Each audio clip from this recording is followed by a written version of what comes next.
नमस्कार दोस्तों, मैं सुष्मिता सिंह। रोचक कहानियों की श्रृंखला में आज सुनेंगे विनीता परमार जी की कहानी विसर्जन। तो आइए सुनते हैं कहानी। साची ने खलासी की आवाज़ सुन अपना सर ऊपर उठाया। देखा कि बस रुक चुकी है। बस की सीट पर पिछले 1 घंटे से धंसी वह उस एहसास के दलदल में कब जकड़ गई पता ही न चला। वो चिल्ला भी नहीं पाई, रो भी न पाई, यहाँ तक कि बता भी न पाई। उसे खुद पर भरोसा नहीं था कि ऐसे तोड़ फेंक देगी इन वर्जनाओं को। आज की जद्दोजहद में उसने अपने को समझा लिया, जब वो यह कर सकती है तो तेज से खुलकर मिल क्यों नहीं सकती। बस से उतरते ही वो उसे सब कुछ समर्पित कर देगी। जैसे इस 4 घंटे के सफ़र में वह 4 जन्मों के कष्ट से एक बारगी मुक्त हो गई। जब से इस छोटी जगह में पोस्टिंग हुई है, तभी से दीदी जी की तरह सलवार सूट और दुपट्टे का दामन थाम रखा है। ब्लॉक की नौकरी, रोज गांव वालों का सामना। वैसे में साची ने निपट देहात में अपने को कानाफूसी का विषय बनने से रोक दिया है। पहले दिन जब ज्वाइन करने आई थी तो जीन्स और कुर्ता ही पहन रखा था, लेकिन ब्लॉक के चपरासी से लेकर दूसरे अधिकारी भी ऐसे देख रहे थे जैसे वो इस ग्रह से नहीं किसी दूसरे ग्रह से आई हो। पहले दिन ही खपरेल ऑफिस को देख सारा उत्साह ठंडा पड़ गया। थोड़ी हिम्मत की, अपने को समझाया, लेकिन सारी हिम्मत काफूर हो गई जब इकलौते शौचालय के बाहर इंतज़ार करना पड़ा। शौचालय ऐसा जिसकी कुंडी नहीं लगती थी।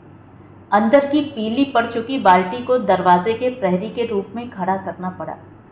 पहले दिन जब पेशाब लगी तो सारा स्टाफ मुंह ताकने लगा। एक घिसा पिटा नेम प्लेट जिस पर सुरेश लकड़ा लिखा था, वहां बैठे व्यक्ति ने कहना शुरू किया, मैडम, एक ही शौचालय है, वहां इमरजेंसी केस में ही कोई जाता है, बाकी तो छोटा केस सारे लोग ऑफिस के पीछे निपटा देते हैं। ऐसा है मैडम, पिछले 7-8 साल से इसी खपरेल ऑफिस में हम काम कर रहे हैं। उतने दिनों से कोई औरत यहाँ ज्वाइन करने आई ही नहीं। आप पूरी तरह पहली महिला हैं जो इस ऑफिस में आई हैं। अरे हाँ मुंडा जी, परसों आप डीसी ऑफिस गए थे। परमानेंट बिल्डिंग के प्रपोजल का क्या हुआ? सर, सब ठीक रहा तो अगले मार्च से काम शुरू हो जाएगा। मैडम का भाग्य, इनके आते ही नई बिल्डिंग बन जाए और महिलाओं के लिए अलग से शौचालय भी बन जाए। बहुत ही मेहनत और कितनी परीक्षाओं में बैठने के बाद इस स्टेनो की परीक्षा पास कर पाई है। माँ पिता ने अंतिम वार्निंग दे रखी थी, इस साल भर रांची हॉस्टल में रहने देंगे। पिछले 2 साल से परीक्षा और प्यार दोनों को बचाने की चुनौती के साथ सब कुछ इतना आसान भी न था।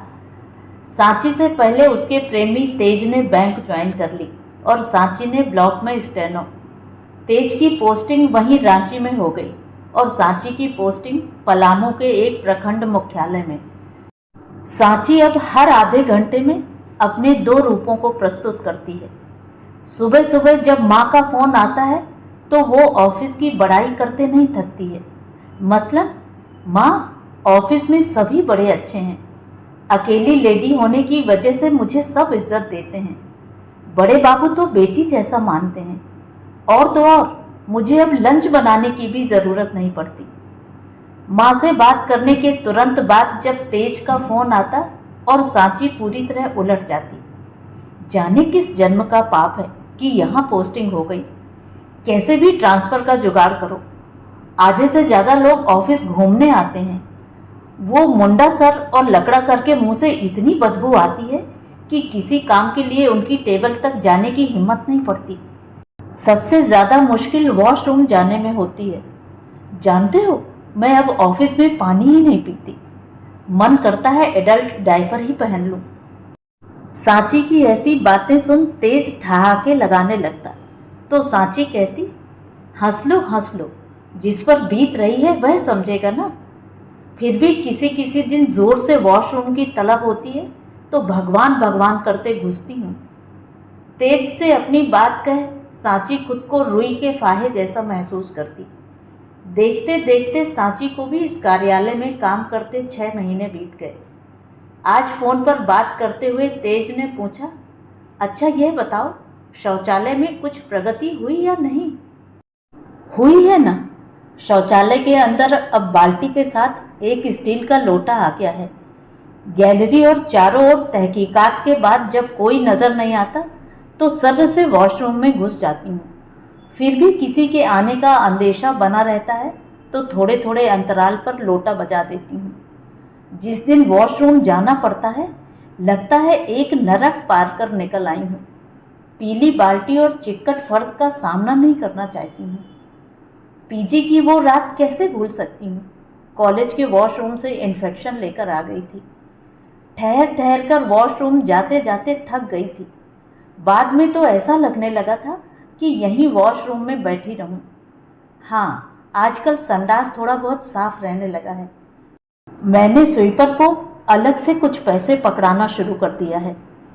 एक संघर्ष अलग तरह का जिसे सिर्फ तेज को बता पाती है। आज शुक्रवार है। तेज का कॉल आया, सुनो कल की छुट्टी ले लो, तुम्हें देखे बहुत दिन हो गए। मेरे बैंक में तो सेकंड सैटरडे की छुट्टी रहेगी, बस एक बार तुम आ जाओ। बिना किसी हील हुज्जत के सांची ने तेज की बात मान ली और ऑफिस में छुट्टी की अर्जी दे डाली। बस स्टॉप पहुंचने पर पता चला 9 बजे वाली बस आज नहीं जाएगी, अगली बस अब 10 बजे जाएगी। स्टैंड में कहीं बैठकर मोबाइल चलाकर समय बिताने के अलावा और कोई रास्ता नहीं दिख रहा था। यात्रियों के लिए कुछ सीमेंट से बने चबूतरे की तरह जगह जरूर थी, लेकिन कहीं कोई खाली जगह नहीं है। पान की गुमटियों पर टंगे गुटखे की लच्छियाँ और उन पे बजते नागपुरी गाने सांची को अपवर्ड लग रहे हैं। उससे इतनी ही देर में जाने कितने लोग पहुँच चुके हैं। कहाँ जाना है मैडम? एक दो लोगों को जवाब दिया, फिर उसे यह बात समझ आई सभी उससे सिर्फ पूछने आ रहे हैं। यात्रा के इस पड़ाव में घूरती नज़रों से पीछा छुड़ाना और ठंड के दिन की सबसे बड़ी समस्या बार बार पेशाब लगने की, इसका निपटारा मन की शांति के लिए ज़रूरी होता है। मन और शरीर की इस शांति के लिए उसने एक रास्ता निकाला है कि घर से कम पानी पीकर निकलूंगी तो ऑफिस में भी कम रिस्क की संभावना रहेगी, और यात्रा में भी इसी नुस्खे पर भरोसा जताया। बचपन से ही इस बार बार पेशाब जाने की समस्या को टालने के लिए कम पानी पीने की आदत जैसी ही हो गई है। 1 घंटे से ज़्यादा बस का इंतज़ार और कोई जानने वाला नहीं। थोड़ा बहुत व्हाट्सएप और फेसबुक टटोलने के बाद दिमाग फिर उस जगह पर अटक गया। उसे बिन वजह बार बार यूरिन पास करना याद रहता है। अब समस्या से ज़्यादा बस में कहाँ करूँगी की चिंता हावी थी। इस वजह से उसे एक बार निवृत्त होने की अनिवार्यता समझ आ रही है। सांची ने बस का इंतजार करती एक महिला से तफ्तीश की। सांची और अनजानी महिला थोड़ी देर के लिए ही सही सखी हो चुकी हैं। दोनों ने आंखों ही आंखों में बातें की और वॉशरूम की तलाश में निकल पड़ी। बस स्टैंड में इधर उधर शौचालय ढूंढती महिलाएं सफल नहीं हो पाईं। एक पान के गुमटी वाले ने इशारा किया, उस मकान के पीछे चले जाइए। दोनों की नजरें उस मकान को ढूंढ ही रही थी कि एक बार की बस स्टैंड में सब दौड़ने लगे। 4-5 आवाजें रांची रांची की आने लगीं। 2 बसों के पैसेंजर बस का इंतजार कर रहे थे। सब बस की दिशा में भागने लगे। एक व्यक्ति लगभग सांची का हाथ पकड़ने लगा, मैडम जी जल्दी चढ़िए, नहीं तो अगली बस 12 बजे आएगी। सांची भी बस के पास खड़ी हो गई। जैसे तैसे एक सीट मिल गई। बस भर चुकी है, फिर भी रांची रांची की आवाज़ आ रही है। एक के ऊपर एक लदे लोग, उसी बीच कंडक्टर की बीच बीच में आवाज़ आ रही है, और पीछे चलिए, और पीछे। अब कहाँ जाएं भैया? बस खुलेगी, अपने आप जगह बन जाएगी। इसी बीच उस बस स्टॉप के लिए टिकट काटने वाला कमीशन एजेंट बस में चढ़ चुका है। रांची रांची की आवाज़ लगाने वाले लोगों को 10-20 रुपया पकड़ाकर कंडक्टर भी बस में चढ़ चुका है। बस की हालत को देखकर अंदर देखना मुमकिन नहीं। आवाज़ों से अंदर बैठे लोगों का जायजा लिया जा सकता है। एक दो बच्चों की रोने की आवाज़ के अलावा भीड़ में लोगों की सांसों की जद्दोजहद सुनी जा सकती है। बीच बीच में कमीशन एजेंट की आवाज़ आ रही है, 1 पैसा कम किराया नहीं, 150 निकालिए, 150। भीड़ की वजह से एजेंट के चेहरे को नहीं पहचाना जा सकता, लेकिन आवाज़ की पिच अब हर यात्री के मस्तिष्क में उतर चुकी है। वो एजेंट भीड़ को धक्का देते सांची की सीट के पास आ चुका है। तभी सांची को वो पिछले आधे घंटे से जानी पहचानी आवाज़ आई, किराया निकालिए। सांची ने 500 का एक नोट पकड़ाना चाहा। खुले पैसे दीजिए। रुकिए, देखती हूँ। जल्दी कीजिए मैडम। उसने 150 रुपये पकड़ाए। तब तक सामने लिखे अक्षरों पर नजर पड़ी। कागज पर बड़े बड़े अक्षरों में लिखा हुआ है, बस कहीं नहीं रुकेगी, सीधे रांची ही रुकेगी। पेशाब वगैरह के लिए भी बस नहीं रुकेगी। कंडक्टर को बार बार परेशान न करें। यह पढ़ते ही सांची के दिमाग की बत्ती गुल हो गई। उसने इस तुगलकी फरमान को बस में दूसरी जगहों पर भी देखने की कोशिश की। अपने को समझाते हुए एक कान में ईयरफोन लगा लिया। अपने प्यार के एहसास के साथ हल्की खुली खिड़की से आने वाली हवा के झोंके ने सांची को नींद के आगोश में ले लिया। लगभग 1.5-2 घंटे की यात्रा के बाद बस की गेट के पास कोई यात्री बोल रहा है, भैया थोड़ा रोक दीजिए, इमरजेंसी है। बस नहीं रुकेगी। बस में चढ़ने से पहले पढ़े क्यों नहीं? सब जगह तो लिखा है।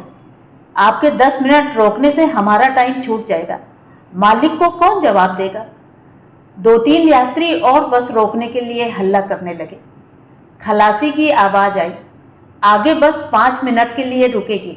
जिसको जिसको हल्का होना है जल्दी आ जाए। अपने नेचुरल कॉल को दबाने की जुगत में पैर पर पैर चढ़ाकर बैठी सांची को नींद आ गई थी। कंडक्टर और खलासी के ऐलान से अनभिज्ञ सांची की नींद बस में अचानक लगे ब्रेक के बाद खुल गई। जल्दी जल्दी सारे मर्द उतरने लगे। 1-2 साड़ी वाली महिलाएं भी उतर गईं। सांची ने अपने प्रवाह को गाने और नींद की भटकन में रोक लिया था। अब उसकी भी इच्छा तीव्र होने लगी। नीचे उतरकर इधर उधर झांकती सांची को थोड़ा सा एकांत चाहिए।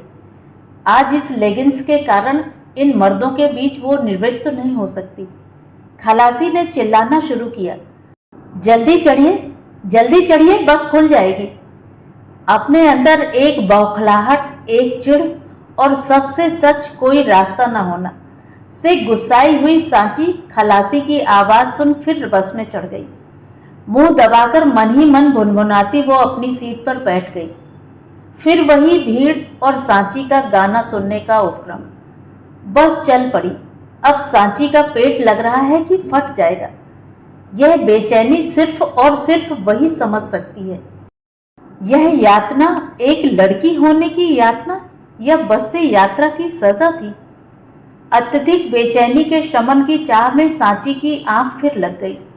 अब नींद में स्वप्न जो पिछले 6 महीने का द्वंद्व है, वो पहले लड़ रही है अपने वीडियो से, फिर लकड़ा मुंडा सभी ऑफिस वालों की नज़रों के लिए खुलकर ताना दे रही है। सपने में वो देखती है अपने कार्यस्थल से रांची मार्केटिंग करने जा रही है। सड़क पर थोड़ी दूर चलने के बाद उसे जोर से पेशाब लगी। इधर उधर देखने पर उसे कोई जगह नहीं दिखी। सड़क किनारे एक घर के दरवाजे की घंटी बजाने पर एक महिला बाहर निकली।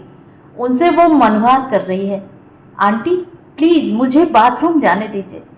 आप मेरा पर्स रख लो, आप मोबाइल भी रख लो, मुझे वॉशरूम जाने दो प्लीज़, नहीं तो मैं जीन्स में ही कर दूंगी। आंटी ने एक नहीं सुनी। खूब जानती हूँ तुम जैसों को, घर खाली कर दोगी। सांची के पास आंटी से सवाल जवाब करने की हिम्मत नहीं बची थी। तभी बगल की 4 दीवारी से एक पुरुष की आवाज़ आई, मैडम इधर आ जाइए। कौन, क्या, किसे आदि प्रश्नों को छोड़ वो उस अनजान व्यक्ति के घर में जाती है। सारा सामान बाहर एक कुर्सी पर रख, बाथरूम कहाँ है? यह पूछ बिना जवाब का इंतजार किए वो वॉशरूम में घुस रही है और उस संडास पर उसने अपनी लगातार कई घंटों की पीड़ा को त्याग दिया। तभी वो व्यक्ति उसका हाथ पकड़ जबरदस्ती करना चाह रहा है। वो चिल्लाने लगी, ऐसा लग रहा है किसी ने उसका गला दबा दिया। अचानक से किसी ठंडी चीज का एहसास। स्वप्न टूट चुका है। इस गीले एहसास ने एकदम से बचपन में लौटा दिया। उस समय तो मस्तिष्क और नियंत्रण में तारतम्यता नहीं होने पर जब भी बिस्तर गीला किया तो उसे चांटे मिले। बचपन के उसी एहसास के साथ नींद खुली। मस्तिष्क ने मूत्र त्याग की तीव्रता के आगे हाथ खड़े कर लिए हैं। उसे अनुभव हुआ पैरों के पास बहते पानी का। उसके लेगिंग्स और सीट दोनों गीले हो चुके हैं। वो अब हल्की हो चुकी है। लेकिन इस 15 मिनट के जद्दोजहद में सांची के मन पर गहरी चोट लग गई है। नींद और गीलेपन में धंसी सांची की आंख अचानक से खलासी की आवाज़ सुनने के बाद खुलती है। मैडम उतरिए, यही अंतिम स्टॉपेज है। सांची ने देखा सारे लोग उतर चुके हैं। गीलेपन और चिपचिपे एहसास को लिए सांची ने खलासी को कहा, हाँ हाँ पता है, उतर ही रही हूँ।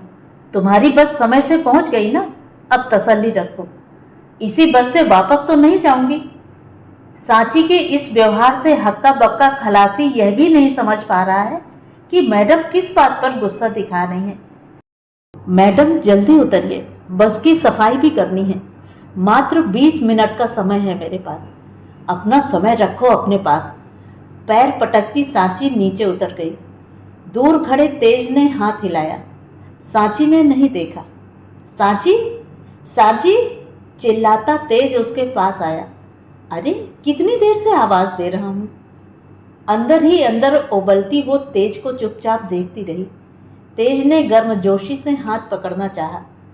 एक झटके से हाथ छुड़ाती सांची का गुस्सा अब उसकी आंखों में है।